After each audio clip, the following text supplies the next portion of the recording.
আমন্ত্রণ দীপ্ত সংবাদের সাথে আছি আমি তারান্নুম জ্যোতি। শুরুতেই জানাবো নিটোল টাটা সংবাদ শিরোনাম। রাত পোহালেই উপজেলা নির্বাচন, ভোট সুষ্ঠু করতে সকলের সহযোগিতা চাইলেন সিইসি। যত্রতত্র উন্নয়ন প্রকল্প নয়, জনগণের কল্যাণ বিবেচনা করে প্রকল্প নেয়ার নির্দেশ প্রধানমন্ত্রীর। আমাকে তো হিসাব করে দেখতে হবে যে আমার এটা করলে আমি কতটুকু, এটা আমি একটা টাকা বিনিয়োগ করলাম, সেখান থেকে আমার আসলটা আমি কতটুকু তুলতে পারবো, আর মানুষের কতটুকু উপকারে আসবে। যেটা উপকারে আসবে না সেটা আমি করবো কেন? ২৬ সালে অর্থনৈতিক সংকট আরও প্রকট হবে, দাবি দেবপ্রিয়র। তথ্যের নয় বন্ধের পরামর্শ।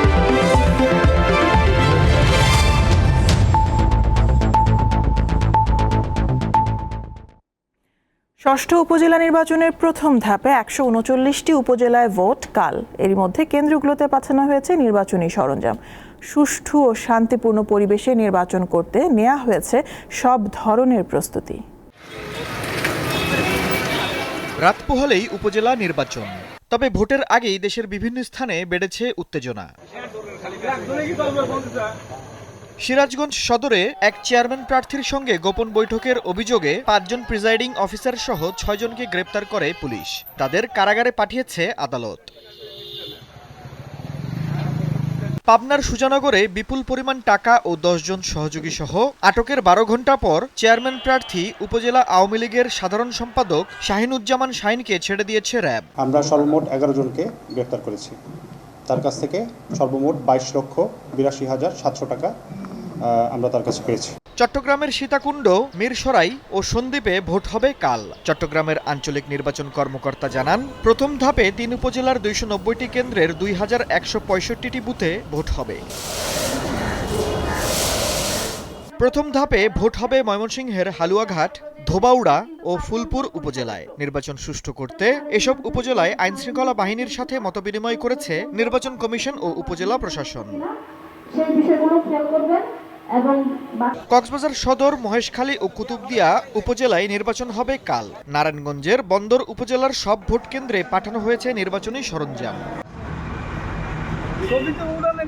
এদিকে পরবর্তী নির্দেশ না দেয়া পর্যন্ত জামালপুরের সরিষাবাড়ি উপজেলা পরিষদের নির্বাচন স্থগিত করেছে নির্বাচন কমিশন।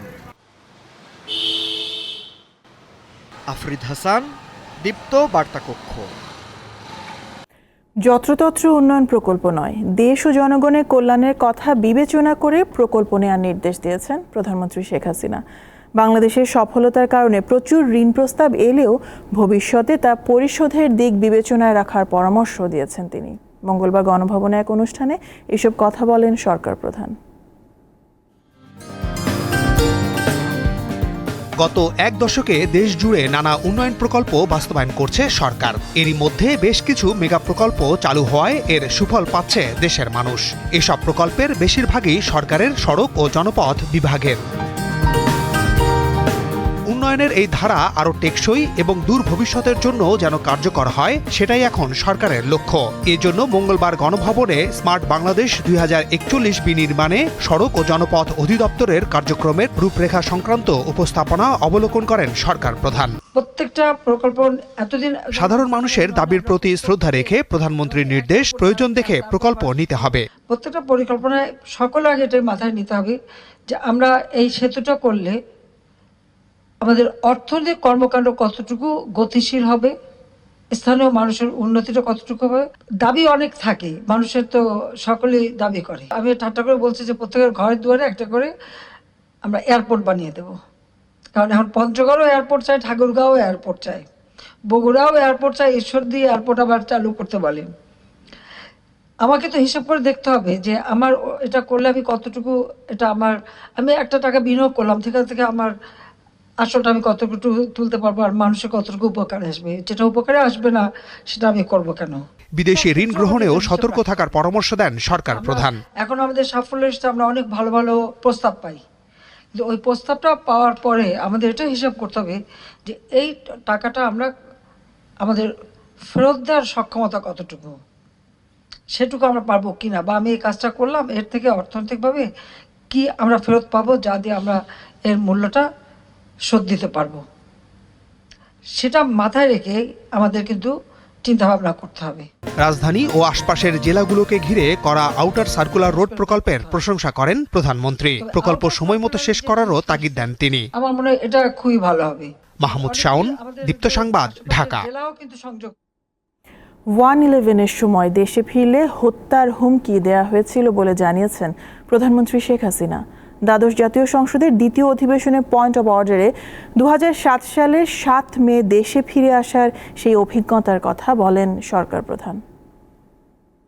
আমাকে সেই সময় তত্ত্বাবধায়ক সরকারের অনেক উপদেষ্টাও ফোনে বলেছিল আপনি আসবেন না, আপনার বাইরে থাকা যা যা লাগে করব। আবার কেউ কেউ আমাকে ধমকও দিয়েছিল। একথা বলা হয়েছিল যে বাংলাদেশে ফিরলে ওই এয়ারপোর্টেই মেরে ফেলে দেবে। আমি বলছিলাম আলহামদুলিল্লাহ, আমি নিজের দেশের মাটিতে তো মরবো, কিন্তু আমি আসব। সমস্ত এয়ারলাইন্সকে নিষেধ করা হয়েছিল আমাকে যেন বোর্ডিং পাস না দেওয়া হয়। আমেরিকায় 3 ঘন্টা এয়ারপোর্টে দাঁড়িয়ে তাদের সাথে ঝগড়া করে ব্রিটিশ এয়ারওয়েজে আমি লন্ডন পর্যন্ত আসি। লন্ডনে যখন আমি যেদিন প্লেনে উঠতে আমাকে উঠতে দেওয়া হয়নি, সেদিন আমি প্রতিজ্ঞা করেছিলাম যেভাবে আমি দেশে ফিরবো। বর্তমানে দেশে গ্যাস উৎপাদন ও আমদানির পরও 500 MMC গ্যাস সংকট রয়েছে বলে জানিয়েছেন বিদ্যুৎ, জ্বালানি ও খনিজ সম্পদ প্রতিমন্ত্রী নসরুল হামিদ। দ্বাদশ সংসদের দ্বিতীয় অধিবেশনে এক প্রশ্নের উত্তরে তিনি বলেন, এই মুহূর্তে শিল্প কারখানা ও বিদ্যুৎ উৎপাদনে গ্যাসের নিরবচ্ছিন্ন সরবরাহ আছে, আর এই জন্যই বাসাবাড়িতে গ্যাসের সংকট হলে LPG সিলিন্ডার গ্যাস ব্যবহারের পরামর্শ দেন প্রতিমন্ত্রী। জানান, এখন থেকে আর কোনো বাসাবাড়িতে নতুন সংযোগ দেওয়ার পরিকল্পনা সরকারের নেই। আরেক প্রশ্নের জবাবে শিল্পমন্ত্রী নুরুল মজিদ মাহমুদ হুমায়ুন জানান, দেশে মোট 17টি চিনি কল রয়েছে, যার মধ্যে বর্তমানে চালু আছে 14টি। কোনো চিনি কল বন্ধের পরিকল্পনা নেই বলেও জানান তিনি। চলমান আর্থিক সংকট ও দেশি বিদেশি ঋণ পরিশোধের চ্যালেঞ্জ 2026 সাল নাগাদ আরও বাড়বে বলে জানিয়েছেন অর্থনীতিবিদ দেবপ্রিয় ভট্টাচার্য। বলেন, ব্যাংক খাতে সংকটের জন্য দায়ী অব্যবস্থাপনা, ক্ষমতাসীনদের আধিপত্য ও রাজনৈতিক চাপ। এই অবস্থা থেকে উত্তরণে তথ্যের 9/6 বন্ধ করার পরামর্শ তার। মঙ্গলবার রাজধানীর পল্টনে ERF কার্যালয়ে অর্থনীতি সাংবাদিকতার পথিকৃৎ মোয়াজ্জেম হোসেন স্মারক বক্তৃতায় অংশ নেন সিপিডির সম্মানীয় ফেলো ডক্টর দেবপ্রিয় ভট্টাচার্য। এ সময় তিনি দেশের সামগ্রিক অর্থনীতির নানা দিক নিয়ে কথা বলেন। জানান, দেশের আর্থিক খাত সহ বিভিন্ন দপ্তর নিজেদের অনিয়ম দুর্নীতি আড়াল করতে তথ্য 9/6 করে থাকে। বাংলাদেশ ব্যাংকে প্রবেশে নিষেধাজ্ঞাও এমন কিছু। এই নিয়ন্ত্রণ ওনাদের বাংলাদেশ ব্যাংকের বোর্ড যেটা আছে সেটা করেছে কিনা, নাকি ওনারা নির্দেশিত হয়েছেন আরো উচ্চ পর্যায় থেকে। এটার ফলে বাংলাদেশ ব্যাংকের সুনাম যেটা ছিল তার হানি ঘটবে। ঋণ নিয়ে উচ্চ খরচে প্রকল্প বাস্তবায়ন করে সরকার বেকায়দায় পড়েছে জানিয়ে ডক্টর দেবপ্রিয় বলেন, সময়মতো ঋণ পরিশোধ নিয়ে বড় ঝুঁকি তৈরি হয়েছে। সরকারের শুধু বিদেশি ঋণ না, তার 2 গুণ ঋণ নেয় সে ব্যাংক খাতের থেকে বন্ড ছেড়ে এবং অনেক সময় টাকা ছাপিয়ে এটাকে সেইগুলির ক্ষেত্রে থেকে আপনার এখানে বুঝতে হবে যে ঋণের ধাক্কাটা, এবং এটা 2026 সালে আরও বেশি প্রকট হবে। তিনি জানান, স্বার্থান্বেষী মহলের অবৈধ সুযোগ সুবিধা বন্ধ করলে সামাজিক সুরক্ষা খাত, শিক্ষা ও স্বাস্থ্যে বাজেট বরাদ্দ বাড়ানো সম্ভব। বাজার ব্যবস্থা নিয়ন্ত্রণে পণ্যের মজুদ বাড়ানোর গুরুত্ব তুলে ধরেন এই অর্থনীতিবিদ। এটা যখন বলি যে আমরা মধ্য আয়ের দেশ আর 1% স্বাস্থ্যে দেই জিডিপির, তখন এটা লজ্জার একটু ব্যাপার হয়ে যায়। তাকে ওখানে 2% অন্তত নিয়ে যান। আপনি বলবেন এই শতাংশগুলো আসবে কোত্থেকে? এই শতাংশগুলো আসবে সুশাসনের থেকে, আপনার অনেক বেশি দক্ষতার থেকে, আপনার অপচয় বন্ধ করে। তিনি বলেন, জনপ্রতিনিধিদের উপর সাধারণ মানুষের আস্থা নিয়ে প্রশ্ন থাকায় আমলাদের সাথে পেরে উঠতে পারছেন না এমপি মন্ত্রীরা। আর আমি যে বললাম পরিপূরক সিপিডি। আজিজুল ইসলাম, দীপ্ত সংবাদ, ঢাকা। কিন্তু আপনাদের ঋণের তৃতীয় কিস্তি ছাড়ে ইতিবাচক সাড়া দিয়েছে সফররত IMF প্রতিনিধি দল। আগামীতে কেন্দ্রীয় ব্যাংকের বিভিন্ন কর্ম পরিকল্পনার সঙ্গে একমত সংস্থাটি। মঙ্গলবার এসব কথা জানান বাংলাদেশ ব্যাংকের মুখপাত্র। আমাদের IMF মিশনের যে ক্লোজিং সেশন ছিল সেখানে আমরা IMF বিভিন্ন বিষয়ে যে তাদের পর্যালোচনা সেটা আমাদেরকে জানিয়েছে। আমরা বাংলা ব্যাংকের পক্ষ থেকে সেগুলো শুনেছি এবং বেশিরভাগ বিষয়েই আমরা যে আমাদের যুক্তি এবং তথ্য সেগুলো উপস্থাপন করার পর আমরা উভয়ই একমত হয়েছে বিভিন্ন বিষয়গুলোতে, ভবিষ্যতের যে কর্মপরিকল্পনা সেই বিষয়গুলোতে একমত হয়েছে। অবশ্যই আশাবাদী, আমরা আশাবাদী যে আমাদের যে ঋণের কিস্তি সেটা পরবর্তী কিস্তি ছাড়া। ডেঙ্গুর জরুরি পরিস্থিতিতে শিরায় দেয়ার স্যালাইনের দাম বৃদ্ধি বা কৃত্রিম সংকট তৈরির অপচেষ্টা হলে কঠোর ব্যবস্থা নেওয়ার হুঁশিয়ারি দিয়েছেন স্বাস্থ্যমন্ত্রী। মঙ্গলবার ঢাকায় ডেঙ্গুর প্রস্তুতি নিয়ে আলোচনা অনুষ্ঠানে তিনি আরও বলেন, ডেঙ্গু মোকাবেলায় সকলের সমন্বিত পদক্ষেপ প্রয়োজন। এক মাস পরেই আসছে বর্ষা মৌসুম, এ সময়ই ডেঙ্গুর প্রকোপ বেড়ে যায়। এবার যাতে পূর্বের বছরগুলোর মতো রোগী না বাড়ে সেজন্য করণীয় নির্ধারণে আলোচনা সভার আয়োজন করে ব্র্যাক। এতে মূল প্রবন্ধে বলা হয়, এডিস মশা তার জীবনচক্র অনেকটাই বদলে ফেলেছে। উচ্চ আলোর কারণে এডিস মশা রাতেও কামড়ায়। সবচেয়ে বেশি মশার লার্ভা পাওয়া যাচ্ছে উচ্চ ভবনের নিচে, ছাদের কোনায়, এমনকি গ্রামে গাছের কোটরে ছোট জায়গাতেও। ভিআইপি মানুষগণ ফ্ল্যাটে থাকেন, তারা কিন্তু কোনোদিনই বেসমেন্টে যান না। বেসমেন্ট কেয়ারটেকার মেইনটেইন করে। বেসমেন্টে আমাদেরকে যেতে হবে, কারণ 44% মশা মাল্টি স্টেট বেসমেন্টে হচ্ছে আমাদের দেশে। আসন্ন মৌসুমে হাসপাতালগুলোতে পর্যাপ্ত ডেঙ্গু পরীক্ষার কিট আছে বলে জানান স্বাস্থ্য দপ্তরের কর্মকর্তারা। আমাদের প্রতিটা হাসপাতালে এই ডেঙ্গু রোগের চিকিৎসার ব্যবস্থা আছে। বাংলাদেশের প্রান্তিক পর্যায় থেকে আরম্ভ করে টারশিয়ারি লেভেল পর্যন্ত উই আর রেডি। সরকারি হাসপাতালে 50 টাকার বেশি মূল্য হবে না ডেঙ্গু টেস্টের।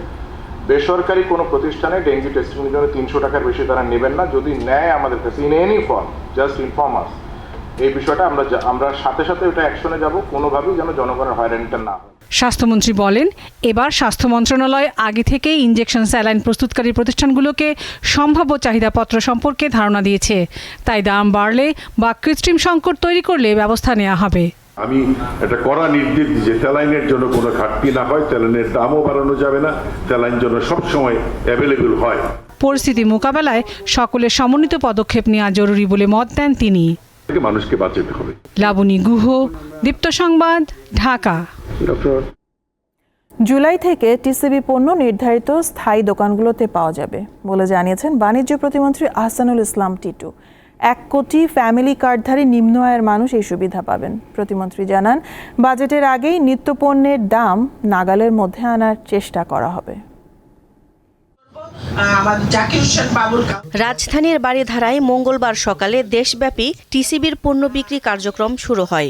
প্রথম দিনে বারিধারার কালাচাঁদপুর, নর্দা সহ আশপাশের ফ্যামিলি কার্ডধারী নিম্ন আয়ের মানুষ জড়ো হন। টিসিবি কার্ডধারীরা সর্বোচ্চ 2 লিটার সয়াবিন তেল, 5 কেজি চাল, 2 কেজি করে মসুর ডাল কিনতে পারছেন।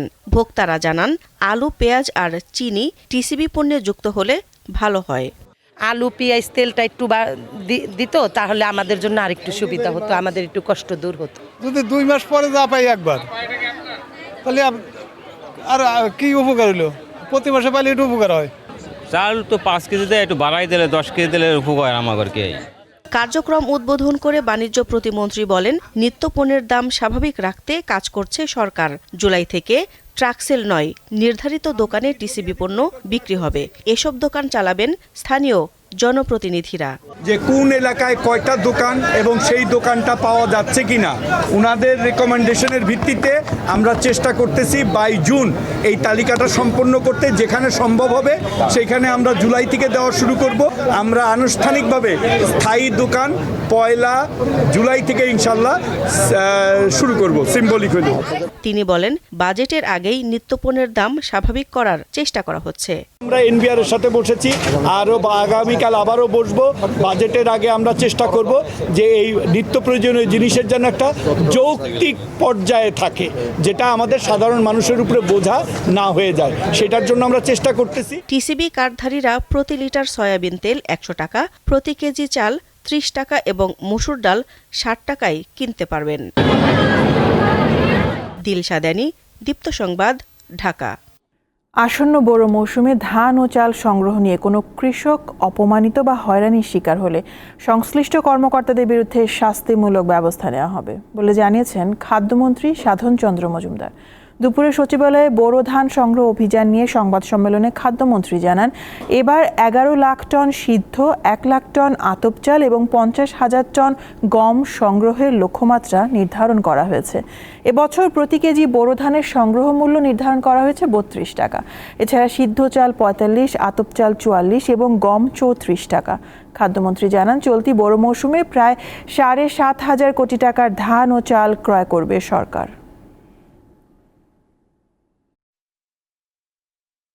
আর গোডাউনে ধান দিতে এসে কোনো লেবার যেন কৃষকদেরকে হয়রানি না করে, এবং এই জন্য ডিসি সাহেবদেরকেও নজর রাখতে বলেছি, আমাদের কর্মকর্তাদেরকেও নজর রাখতে বলেছি, প্লাস আমরা স্পেশাল মনিটরিং করব। আর যে লেবার সাপ্লাই দেয় তারা হলো হ্যান্ডলিং ঠিকাদারের প্রতিনিধিও যেন উপস্থিত থাকে, এবং কোনো কৃষক যেন কোনো রকম সে অপমানিত না হয় বা কোনো হয়রানি না হয়, এই জন্য আমরা সদা সচেষ্ট থাকব। সব হজযাত্রী সঠিক সময়ে ভিসা হবে এবং তারা যথাসময়ে সৌদি আরবে যাবেন বলে জানিয়েছেন ধর্মমন্ত্রী ফরিদুল হক খান। বিকালে সচিবালয়ে সাংবাদিকদের তিনি বলেন, ভিসা নিয়ে কোনো সমস্যা নেই। এমন কথা কেউ বলতে পারে না 100% সুন্দর স্মুথলি হবে, এই কথাটা কেউ বলতে পারে না। তো আমরা চেষ্টা করছি যে কোনো অবস্থাতেই অতীতের প্রস্তুতির চাইতে এবারের প্রস্তুতি একটু ভিন্ন, কারণ আমরা খতিয়ে দেখেছি কোথায় কোথায় কী ত্রুটি আছে। এবং শুধু আমরা করিনি, যারা আমাদের টিমের সাথে যান তাদের প্রতিবেদন থাকে, তাদের প্রতিবেদনকে আমরা পর্যালোচনা করেছি। সেই প্রতিবেদনের পর্যালোচনার পরিপ্রেক্ষিতে কোথায় কী সুবিধা এইগুলোকে আমরা ইন্ডিকেট করেছি। বান্দরবানে সেনাবাহিনীর অভিযানে কুকি চিন ন্যাশনাল ফ্রন্ট KNF এর এক সন্ত্রাসী নিহত হয়েছে। উদ্ধার করা হয়েছে 4টি বন্দুকসহ বিপুল পরিমাণ গোলাবারুদ। মঙ্গলবার বিকেলে কেওক্রাডং পাহাড় সংলগ্ন দুর্গম পাড়া এলাকায় অভিযান চালায় সেনা সদস্যরা। টহল দলের তল্লাশি অভিযানের সময় সেনাবাহিনীর সঙ্গে সন্ত্রাসীদের গুলি বিনিময়ে এক সশস্ত্র সন্ত্রাসী গুলিবিদ্ধ হয়ে ঘটনাস্থলে মারা যান। পরে সন্ত্রাসীদের বাংকার, পর্যবেক্ষণ চৌকি ছাড়াও 3টি AK-22 রাইফেল, একটি শর্টগান, 71 রাউন্ড তাজা অ্যামুনিশন, 157 রাউন্ড শর্টগান অ্যামুনিশন, বিপুল পরিমাণ বিস্ফোরক সরঞ্জামাদি, একটি ড্রোন, 3টি জুমুল্যান্ডের পতাকা ও মোবাইল ফোন সহ ওয়াকিটকি সেট উদ্ধার করা হয়।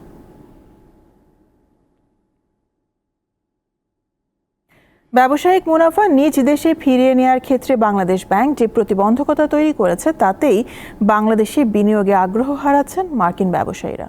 বাংলাদেশে 29তম বারের মতো US ট্রেড শো উপলক্ষে রাজধানীর একটি হোটেলে আয়োজিত সংবাদ সম্মেলনে এই কথা জানিয়েছে American chamber of commerce in Bangladesh, AmCham। ব্যবসা বাণিজ্য সম্প্রসারণে নানা প্রতিবন্ধকতাকে সামনে আনলেও বিশেষ অর্থনৈতিক অঞ্চল গড়ে তোলা সহ বিনিয়োগ আকর্ষণে বাংলাদেশ যেসব উদ্যোগ নিচ্ছে তা ভালোমতো বিশ্বের দরবারে তুলে ধরারও তাগিদ দেন সংগঠনটির প্রতিনিধিরা।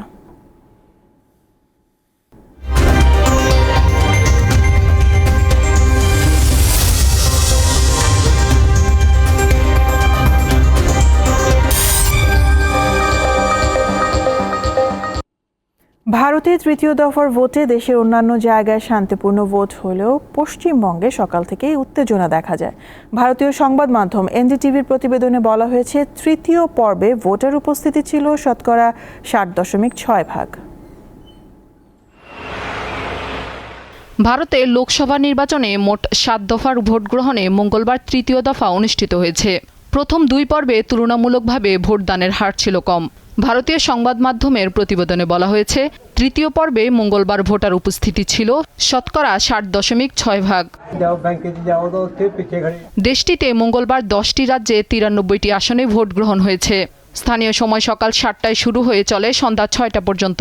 এ নিয়ে সারা দেশের 543টি আসনের মধ্যে অর্ধেকের বেশি আসনে ভোট গ্রহণ সম্পন্ন হলো। মঙ্গলবার গুজরাটের রাজধানী আহমেদাবাদের স্কুলে ভোট দেন প্রধানমন্ত্রী নরেন্দ্র মোদী। এছাড়া অমিত শাহ, কংগ্রেস প্রেসিডেন্ট মল্লিকার্জুন খার্গে, স্বাস্থ্যমন্ত্রী মানসুখ মান্ধাভিয়া এবং গুজরাটের মুখ্যমন্ত্রী ভূপেন্দ্র পাটেল ভোট দিয়েছেন।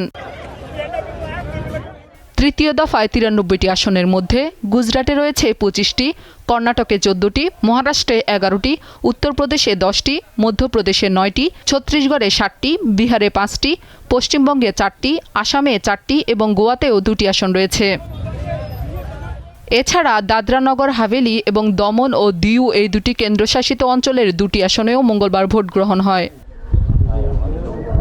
এদিকে পশ্চিমবঙ্গের মুর্শিদাবাদে সিপিএম এজেন্টকে মারধরের ঘটনা ঘটেছে। হরিহরপাড়ায় কংগ্রেস সভাপতির বাড়ি লক্ষ্য করে বোমা হামলারও অভিযোগ উঠেছে। এছাড়া জঙ্গিপুর, মালদহ, ডোমকলেও বিশৃঙ্খলার খবর পাওয়া গেছে। সাবিকুন নাহার, দীপ্ত, বার্তাকক্ষ। পঞ্চমবারের মতো রাশিয়ার প্রেসিডেন্ট হিসেবে শপথ নিয়েছেন ভ্লাদিমির পুতিন। স্থানীয় সময় মঙ্গলবার ক্রেমলিনের একটি অনুষ্ঠানে 6 বছরের মেয়াদের জন্য শপথ নেন তিনি। ইউক্রেন যুদ্ধের জেরে তার শপথ অনুষ্ঠান বয়কট করেছে যুক্তরাষ্ট্র সহ পশ্চিমা কয়েকটি দেশ। 1999 সাল থেকেই প্রেসিডেন্ট অথবা প্রধানমন্ত্রী হিসেবে ক্ষমতায় রয়েছেন পুতিন। 71 বছর বয়সী পুতিন দেশীয় রাজনীতিতে আধিপত্য নিয়েই টিকে আছেন। এই সাথে শেষ করব দীপ্ত সংবাদ। নিটল টাটা সংবাদ শিরোনাম জানাবো আরো একবার। রাত পোহালে উপজেলা নির্বাচন, ভোট সুষ্ঠু করতে সকলের সহযোগিতা চাইলেন সিইসি। যত্রতত্র উন্নয়ন প্রকল্প নয়, জনগণের কল্যাণ বিবেচনা করে প্রকল্প নেওয়ার নির্দেশ প্রধানমন্ত্রীর। 26 সালে অর্থনৈতিক সংকট আরও প্রকট হবে, দাবি দেবপ্রিয়র। তথ্যের 9/6 বন্ধের পরামর্শ। এ ছিল এখনকার মতন। আমি তারান্নুম জেথি বিদায় নিচ্ছি। দর্শক, আরও তথ্য বিনোদনের সংবাদ জানতে যুক্ত থাকুন দীপ্ত টিভির ডিজিটাল প্ল্যাটফর্মগুলোতে। ধন্যবাদ সবাইকে।